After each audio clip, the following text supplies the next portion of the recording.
이름이 거룩하니라. 아멘.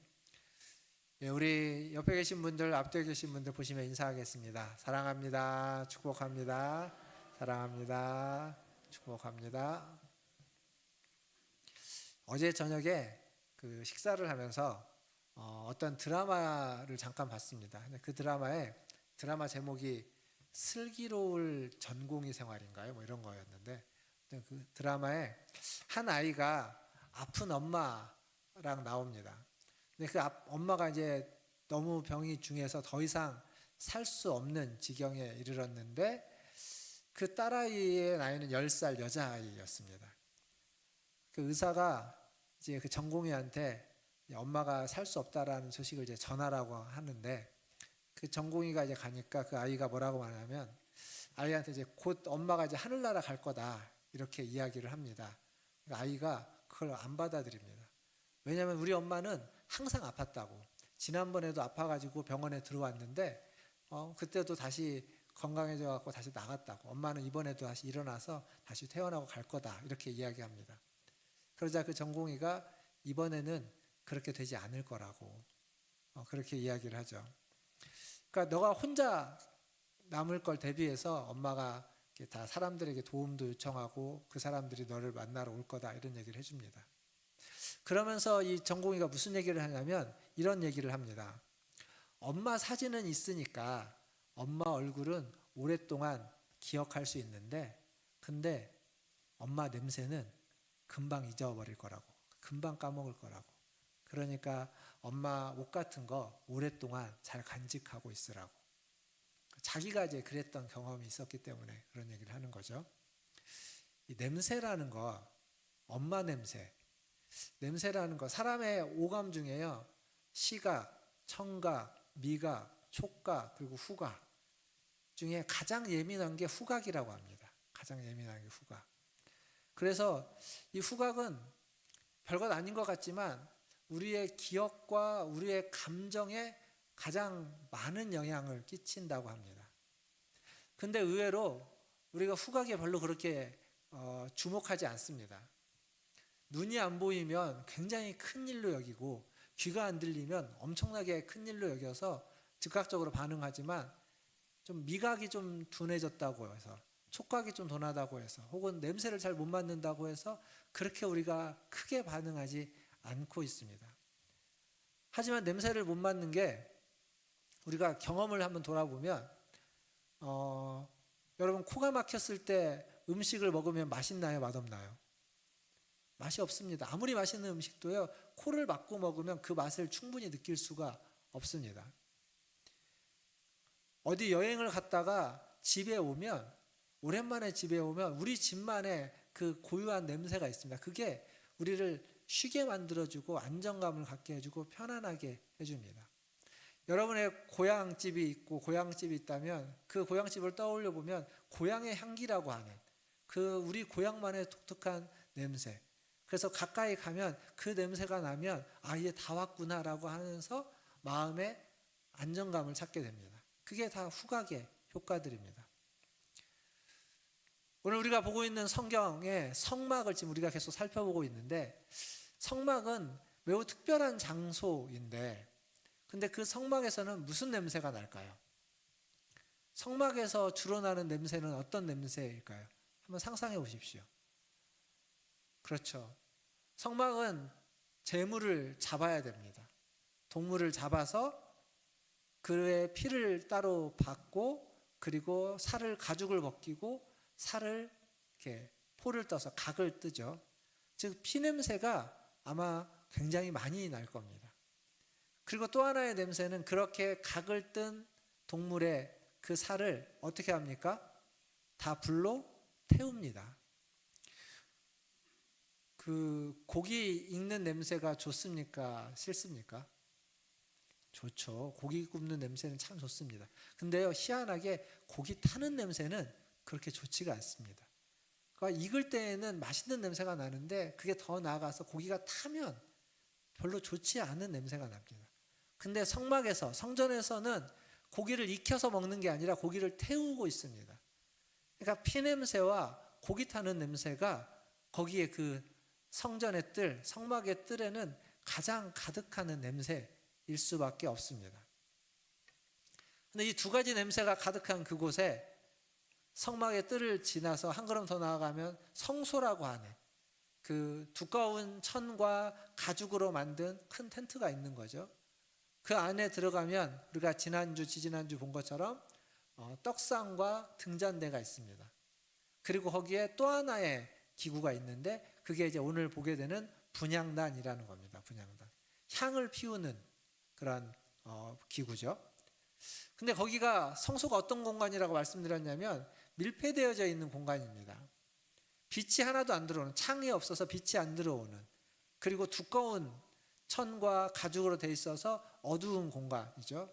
거기에서 분향단이 향을 피우는 겁니다. 향을 피우면.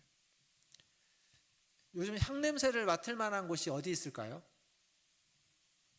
장례식장에 가면 향이 있죠. 근데 장례식장의 향과 아마 이 분향단의 향은 좀 다를 텐데, 분향단의 향은 장례식장의 향보다는 그 아로마 향 같은 거 있지 않습니까?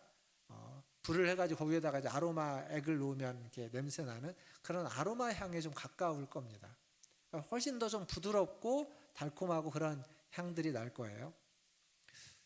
이 분향단에 대한 이야기가 지금 저희가 지금 오늘 본문이 출애굽기 30장이지 않습니까? 지난주까지 어디를 봤냐면 25장을 봤습니다.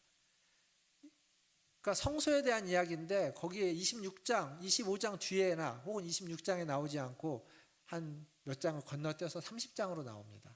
이제 그 이유가 있을 텐데 그거에 대해서는 뭐 다음에 좀 더 설명을 하더라도 중요한 건 이 분향단이 지금 떡상과 그리고 등잔대라고 하는 성소 안에 있는 기구다라는 것을 좀 기억하고 말씀을 보면 좋겠습니다. 자, 이제 분향단에 대한 이야기를 좀 직접 좀 할 텐데 우리가 오늘 읽었던 본문 1절과 2절을 보면 분향단의 크기가 나옵니다. 크기가 어떻게 되죠? 가로 세로가 얼마씩? 한 규빗, 45cm 정도. 가로 세로 45cm, 높이는 몇 규빗이요? 2규빗, 한 90cm 정도 되는. 그러니까 위에서 보면은 네모나고 옆에서 보면 약간 직사각형의 90cm 정도 약간 이렇게 되겠죠? 그 정도 되는 거가 있습니다. 무엇으로 만드나요? 조각목. 조각목은 무슨 나무? 아카시아 나무. 이제 뭐 많이 얘기했으니까 이 정도는 알겠죠? 조각목으로 만듭니다. 그리고 어떻게 하죠? 금으로 그걸 쌉니다. 도금을 하는 거예요. 도금을 합니다. 그런 네모난 상자를 만들고 각 귀퉁이 위에다가 뿔을 만들고 그리고 금태를 두르고 그것을 옮길 수 있도록 고리를 만들어서 그 고리에 꿰는 나무 채까지 만듭니다. 주보에 보시면 설교 노트에 그 모양이 이미지가 이렇게 그려져 있습니다. 한번 확인해 보시고요. 7절과 8절을 보니까 이 분향단을 아침 저녁으로 불을 껐다가 켜고 그리고 그때마다 향을 피우도록 되어져 있습니다. 이런 분향단을 어디에다 두냐면 성소 안에 제일 안쪽, 즉 지성소 바로 앞에 휘장 앞에다가 두도록 되어져 있습니다. 그리고 9절을 보니까 여기에 정해져 있는 향 외에는 다른 향을 드리지 못하도록 되어 있고 다른 어떤 제물을 태우지도 못하도록 금하고 있습니다. 결국 이 향로라고 하는 분향단이라고 하는 것은 결국 무엇을 위한 거냐면 향을 피우기 위한 고유한 목적으로 만들어 놓은 거죠. 그러면 왜 향을 피우는 걸까요? 장례식에서 향은 왜 피우는 겁니까? 왜 피우죠? 왜 피우는지 아십니까? 사실 지금은 그 의미가 거의 의미 없는 건데 사실 그건 예전에 우리나라의 전통적인 장례식은 집에서 할 때 그 시신을 관에 넣어서 방에다가 두고 그 앞에다가 병풍을 치고 상을 차려놓죠. 거기다가 향을 피웁니다. 그렇게 하는 이유는 그 장례를 하는 동안 시신이 부패하니까 그 시신 냄새를 가리기 위해서 향을 피우는 겁니다. 그 향을 피워서 시신 냄새, 부패되는 냄새를 가리기 위한 거. 그게 원래 목적인데 지금 장례식장은 뭐 그것과 전혀 상관이 없기 때문에 그렇게 할 필요가 사실은 없는 겁니다. 근데 이게 성경시대, 고대 근동지방이라고 하는 시대에 가면 그들의 종교에서 향을 피우는 이유는 악령을 쫓아내기 위해서입니다. 악령을.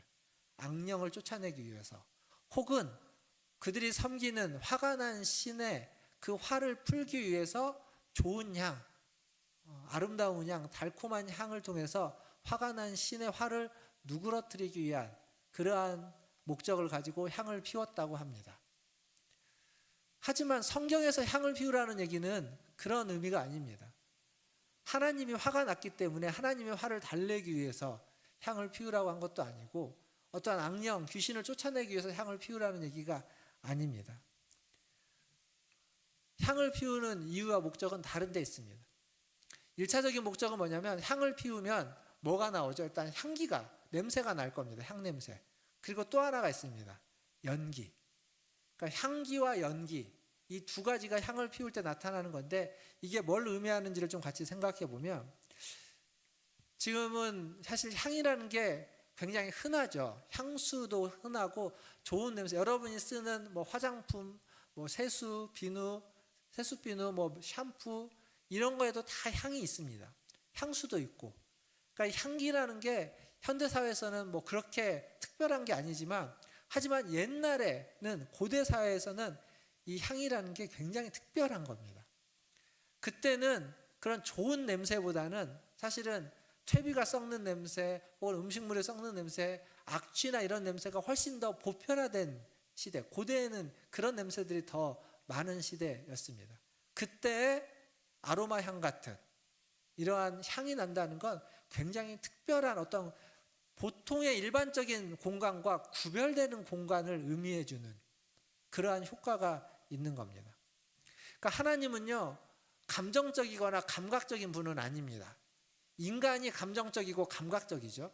근데 하나님은 자신을 인간에게 보이시고 알리실 때 그 감각과 그 감정을 사용하시는 겁니다. 그러니까 향이라고 하는, 향기라고 하는, 냄새라고 하는 후각을 통해서 하나님이 여기 있다라는 걸 보여주려고 하는 거죠. 잘 생각해 보십시오. 출애굽을 해서 광야에 있습니다. 광야에 그들은 천막을 치고 초막을 치고 천막을 치고 살고 있습니다. 텐트예요. 근데 그들의 그 집 그룹 가운데에 특별한 텐트가 하나 쳐집니다. 성막이 쳐지는 거죠. 성소가 만들어집니다. 자기들의 텐트에는 그냥 우중충하고 좀 냄새나고 금방금방 가야 되니까 향기가 날 일이 없지만, 그러나 그들 가운데 있는, 저기 가면 그 특별한 텐트에는 피냄새와 고기 타는 냄새도 밖에서 나지만, 그 텐트 가까이 가면 그들이 맡아보지 못했던 향이 나는 겁니다. 맡아보지 못했던 냄새, 향기가. 그걸 통해서 그곳이 하나님의 집이다, 하나님의 전이다, 하나님이 계신다라고 하는 것들을 그 후각을 통해서, 그 향기를 통해서 그들은 느끼게 되는 거죠. 이게 지금 분향단에서 피어오르는 그 향기의 냄새입니다. 앞에서 성전에 있는 기구들을 다 금으로 만들거나 혹은 금으로 도금을 한다고 말씀드렸습니다. 그렇게 하는 이유는 금이 가장 그 시대에 빛나는 광물이고, 그 빛을 통해서, 금을 통해서 하나님의 영광을 드러내기 위한 것이다 라고 전에 앞에서 말씀을 드렸습니다. 시각적인 효과예요. 하지만 그 시각적인 효과는 일반 백성들은 볼 수가 없습니다. 왜냐하면 이것들은 다 성막 안에 들어가 있기 때문에 보여지지가 않아요. 제사장들만 거기에 갔을 때 빛나는, 반짝반짝 빛나는 기구들을 볼 수 있는 것 뿐이지 밖에서는 안 보입니다. 하지만 향은 다릅니다. 향도 분명히 그 안에서 피우는 거긴 하지만, 그렇지만 그 향이 배어있는 천, 가죽, 그래서 시간이 지나면 거기에서 향이 밖으로 나오게 되어져 있습니다. 그래서 거기에 가까이 가면 향을 맡을 수 있는 거죠. 분향의 향기를 통해서, 그 후각적인 감각을 통해서 하나님이 있는 곳, 구별된 곳, 거룩한 곳이라고 하는 것들을 그들이 느낄 수 있도록 만들었다는 겁니다. 그리고 이제 두 번째로 향기와 함께 연기가 나오는 거죠. 연기. 앞에서 뭐라고 말씀드렸냐면, 이 텐트에는 창문이 없습니다. 두껍습니다. 빛이 안 들어옵니다. 그러니까 연기가 거기서 나면 그 연기가 밖으로 잘 빠지지 않겠죠. 안에를 가득 채울 겁니다. 연기는, 휘장이 성소와 지성소를 나누고 있지만 연기는 휘장과 상관없이 성소, 지성소를 다 가득 채우게 됩니다. 그럼 이 연기가 어떤 의미, 어떤 역할을 하느냐? 이건 이제 레위기 16장에 가면 대속죄일이라고 하는 속죄제사에 대한 이야기가 나오는데 16장 12절과 13절을 한번 같이 읽어보겠습니다. 여기에 그 연기의 역할과 의미가 나옵니다. 자, 레위기 16장 12절 13절 같이 읽어보겠습니다. 시작. 향로를 가져다가 여호와 앞 제단 위에서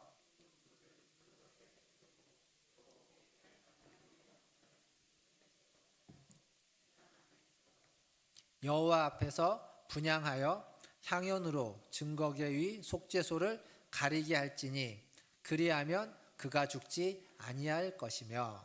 아멘. 무슨 얘기냐면 대속죄일 날 아론이 성소에 들어가서 지성소에 들어갑니다. 휘장 안에 있는 하나님의 그 증거계 앞으로 나아갈 때 주의해야 되는 게 있는데 그 안에 그냥 들어가면 안 된다는 거예요. 그 휘장 밖에 있던 향로에다가 향을 피워가지고 그 향에, 그 향연이라고 하는, 아까 읽었던 말씀은 13절의 향연이 향에서 나는 연기를 의미합니다. 그 연기로 가득 채워서 증거계 위에 있는 속죄소, 하나님의 보좌죠. 하나님이 계신 곳, 거기를 그 연기로 가리고 난 다음에 들어가야 된다. 그러지 아니하면 죽을 것이다라는 거예요. 그러니까 이 향기, 이 연기가 지금 가지고 있는 의미는, 그 연기는 하나님의 그 보좌, 그 속죄소를 가리는 겁니다. 그래서 실제적으로 죽음으로부터 우리를 보호해주는 그러한 역할, 그러한 효과가 있다라고 지금 레위기는 이야기해주고 있습니다. 결국 분향단에서 향을 피운다는 건 향기와 연기로 하나님을 느끼고 경험하는 겁니다. 향을 맡으면서 이곳은 세상의 그 다른 곳과는 구별된 곳, 하나님이 계시는 곳이다 라고 하는 것을 향으로서 느끼게 하고, 연기를 통해서, 연기로 말미암아서 죽음으로부터 우리가 보호받고 있다는 걸 실제적으로 경험케 하기 위한 그러한 효과가 분향단의 향기와 연기의 효과라는 겁니다. 사랑하는 성도 여러분, 여러분은 하나님을 어떻게 느끼고 있습니까? 여러분은 하나님을 어떻게 경험하고 계십니까? 우리 교회에 오면 우리 교회만의 향기가 있을까요? 하나님을 느낄 수 있는 우리 교회만의 독특한 의미 있는 향기, 따뜻하고 아름답고 부드럽고 달콤한 하나님을 느낄 수 있는 그러한 향기. 이곳에 오면 세상을 살아가면서 썼던 모든 가면을 다 벗어 던지고 그냥 나의 아주 민낯의 모습을 보여도, 그대로 드러내도 전혀 부끄럽지 않고 수치스럽지 않고 정죄받지 않는 그러한, 우리를 보호해주는, 연기와처럼 우리를 보호해주는 그러한 곳, 그러한 느낌, 그러한 경험을 여러분 하고 계십니까? 어디 딴 데 가서 그걸 경험할 수 있거나 느낄 수 있겠습니까? 교회에서만 할 수 있는 것입니다. 교회에서 하나님을 느껴야 됩니다. 교회에 오면 여러분의 모습을 통해서, 또 우리가 함께 모여있는 모습을 보면서 서로 이야기하고 나누는 이야기들을 통해서 하나님을 느낄 수 있어야 됩니다. 하나님의 향기가 나타나야 되는 겁니다.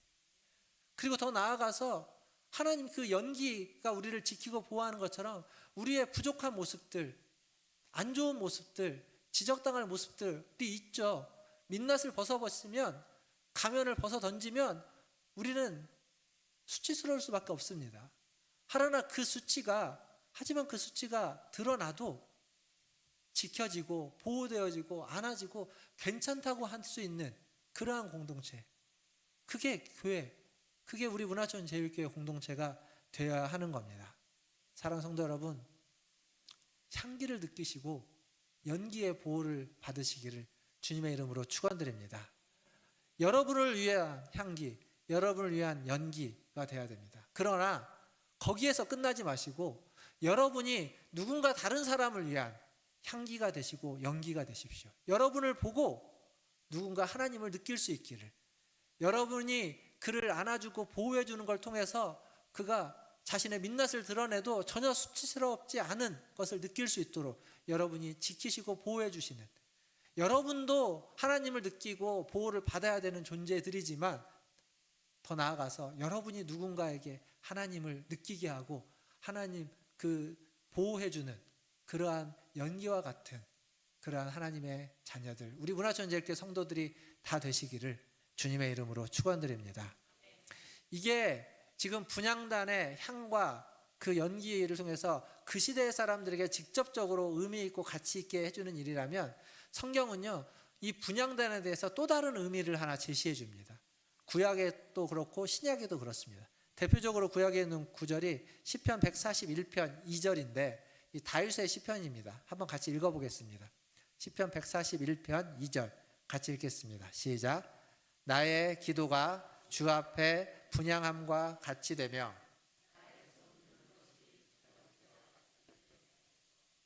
아멘. 여기 나의 기도가 주의 앞에 분향함과 같이 된다. 내 기도를 주님께 드리는 분향으로 주님 받아달라는 겁니다. 즉 기도, 분향이 기도다라는 의미입니다. 이게 신약에 가면 계시록에서는 아주 직접적으로 그 향이 성도의 기도다라고 하는 구절이 있습니다. 계시록 5장 8절을 한번 보겠습니다. 계시록 5장 8절에 가면 나옵니다. 같이 읽겠습니다. 시작. 그 두루마리를 취하심에 네 생물과 24 장로들이 그 어린 양 앞에 엎드려 각각 검은고와 향이 가득한 금 대접을 가졌으니 이 향은 성도의 기도들이라. 향이 성도의 기도들이다 라고 얘기하고 있습니다. 계시록 8장에 가도 비슷한 얘기를 합니다. 향과 성도의 기도를 연결시켜 주고 있습니다. 즉 무슨 얘기냐면 분향단은 성도의 기도를 상징하고 있습니다. 기도. 여기에는 또 기가 막힌 비밀이 하나 숨겨져 있는데, 아까 제가 분향단의 위치가 어디냐면 성소 안에 있는데 성소의 제일 안쪽에 있다 그렇게 말씀을 드렸습니다. 그러니까 성소에 딱 들어오면 오른쪽에는, 여러분 중에 오른쪽에는 떡상이 있고 왼쪽에는 등잔대가 있습니다. 그리고 좀 더 안쪽으로 들어가면 휘장이 있는데, 휘장 안쪽은 이제 지성소죠. 근데 그 휘장 앞에 분향단이 있습니다. 분향단. 그럼 휘장 안쪽에는 뭐가 있죠? 지성소에는 뭐가 있습니까? 법궤, 언약궤 혹은 증거궤, 그 궤가 있습니다. 그 궤 위에가 속죄소라고 했죠. 그 속죄소에 하나님이 임재하신다. 하나님의 보좌라고 했습니다. 즉 증거궤 자체는, 그 언약궤는 하나님의 보좌를, 하나님의 임재를 상징하는 겁니다. 하나님 계시는 곳. 근데 그 하나님의 보좌 바로 앞에 뭐가 있는 거냐면 분향단이 있는 겁니다. 분향단.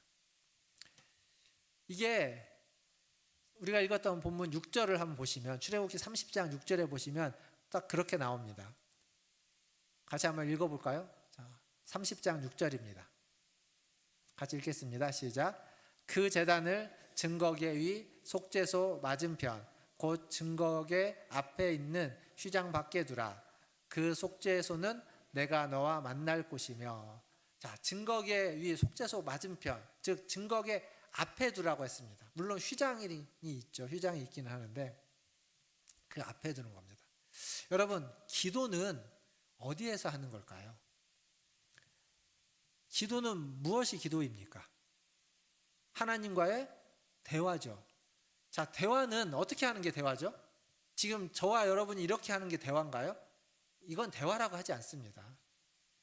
대화는 서로 마주보고 그 앞에서 하는 걸 대화라고 합니다.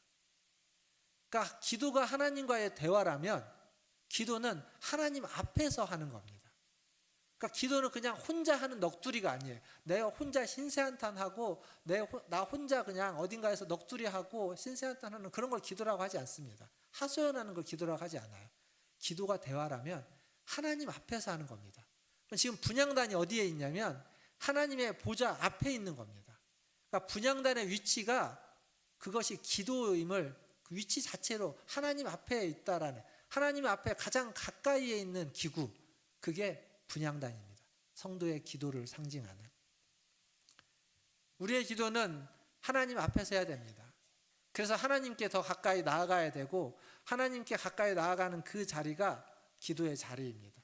물론 휘장이라는 거, 안타깝게도 휘장이 가려져 있죠. 그러나 분향단에서의 그 향은 휘장을 넘어서 지성소에 있는 속죄소까지 이르고 그걸 가린다고 앞에서 말씀드렸습니다. 그러니까 넘어가는 거예요. 우리의 기도는 휘장이 가리고 있어도 아무런 상관이 없습니다. 물론 지금 그리스도가 십자가에 달려 돌아가실 때 그 휘장을 위에서부터 아래로 갈라놨기 때문에 지금 우리에게 있어서는 휘장이 없는 것과 같습니다. 그러니까 더욱더 그 보좌 앞에서 우리는 기도하게 되는 거죠. 사랑하는 성도 여러분, 우리가 어딘가를 가서 기도해야만 하는 건 아닙니다. 하나님이 계시는 곳, 여기에서만 기도하는 것이 기도는 아닙니다. 우리가 기도하는 그 자리가, 여러분이 기도를 시작하면 그 자리가 보좌 앞이 될 줄 믿습니다. 어디에서든지 기도할 수 있습니다. 어디에서든지 우리는 기도하면 하나님은 여러분이 기도하는 그 자리에서 여러분의 기도를 들으시고 여러분의 기도는 그 자리에서 하나님께 상달될 것입니다.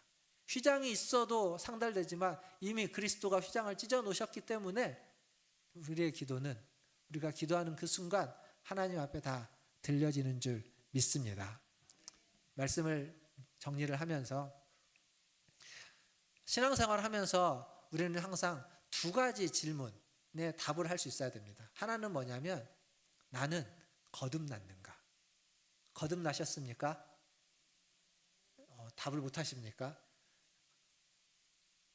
물과 성령으로 거듭나셨습니까? 예, 거듭난 존재. 저는 여기 계신 여러분이 다 하나님의 백성으로, 하나님의 자녀로 거듭났다고 믿습니다. 이 질문에 우리는 항상 답할 수 있어야 됩니다. 그리고 또 하나의 질문이 있습니다. 그건 뭐냐면 하나님을 인격적으로 만나고 계십니까? 이 질문에도 우리는 답할 수 있어야 됩니다. 그런데 때로는 하나님을 인격적으로 만나기도 하지만 그러지 못할 때도 있습니다. 매일 인격적으로 만나지 못할지도 모릅니다. 그러나 이 인격적인 만남은 신앙생활에 있어서 가장 중요한 핵심적인 부분입니다. 이것을 위해서 우리가 해야만 하는 가장 중요한 신앙생활은 기도 생활입니다. 기도. 하나님과 인격적으로 만나는 가장 중요한 통로는 기도라는 거죠. 출애굽기 30장 우리가 읽었던 본문의 7절과 8절을 보면 이렇게 적혀져 있습니다. 제가 읽겠습니다. 아론이 아침마다 그 위에 향기로운 향을 사르되 등불을 손질할 때에 살을 찌며 또 저녁 때에 등불을 켤 때에 살을 찌니 이 향은 너희가 대대로 여호와 앞에 끊지 못할 것이다. 즉 아론이 아침마다 저녁마다 매일 아침 저녁으로 향을 피우라고 하는 얘기입니다. 그것을 멈추지 말라라고 이야기하고 있습니다. 향을 피운다. 향이 아까 기도를 상징하는 거라고 했죠. 그러면 여기 있는 말씀을 그대로 그냥 문자적으로 적용해 보면 우리는 기도를 매일 아침 저녁으로 하루에 2번은 해야 됩니다. 여러분 하루에 몇 번 기도하십니까? 밥 먹을 때 하는 기도 빼고요.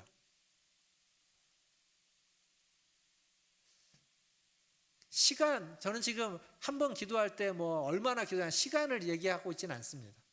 그냥 기도의 횟수를 얘기할 때 하루에 2번은 아침 저녁으로 한 번씩은 하나님 앞에 우리는 서야 된다는 겁니다. 하나님 앞에 나아가야 된다는 겁니다. 길게 그 자리에 있지 못할지라도 잠깐이지만 하나님의 보좌 앞에 나아가는, 하나님을 기억하고 생각하는 시간들을 아침 저녁으로 하루에 2번 정도는 꼭 가지시기를 주님의 이름으로 축원드립니다. 기도하면 하루에 2번 있지만 기도하면 하나님의 보좌 앞에 자연스럽게 나아가게 되는 겁니다.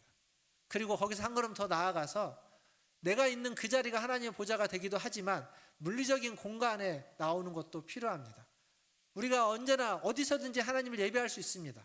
그러나 매 주일 이 아침 교회라고 하는 문화촌 제일교회 예배드리는 장소에 나와서 함께 예배하는 것처럼 물리적인 공간에 우리는 나올 수 있어야 됩니다. 그리고 기도하는 자리도 마찬가지죠. 금요일 날 기도하는 시간이 더 있죠. 금요 기도회에도 많이 나오십시오. 여러분이 매일매일 하나님 앞에 나아가지만 또 특별히 시간을 내어서 기도의 자리에 나와서 함께 기도하는 것.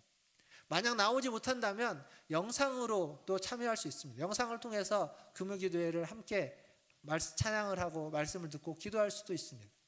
어떤 식으로든 우리가 하나님 앞에 기도하고자 애쓰는 것이 필요하다는 거죠. 이렇게 기도의 자리에 나오고 기도하려고 할 때 하나님과 우리의 인격적인 관계는 더욱 깊어지고 더욱 풍성해지는 줄 믿습니다. 그러한 은혜, 하나님과의 깊은 관계, 풍성한 관계를 맺는 은혜가 저와 여러분에게 있기를 주님의 이름으로 축원드립니다. 기도하겠습니다.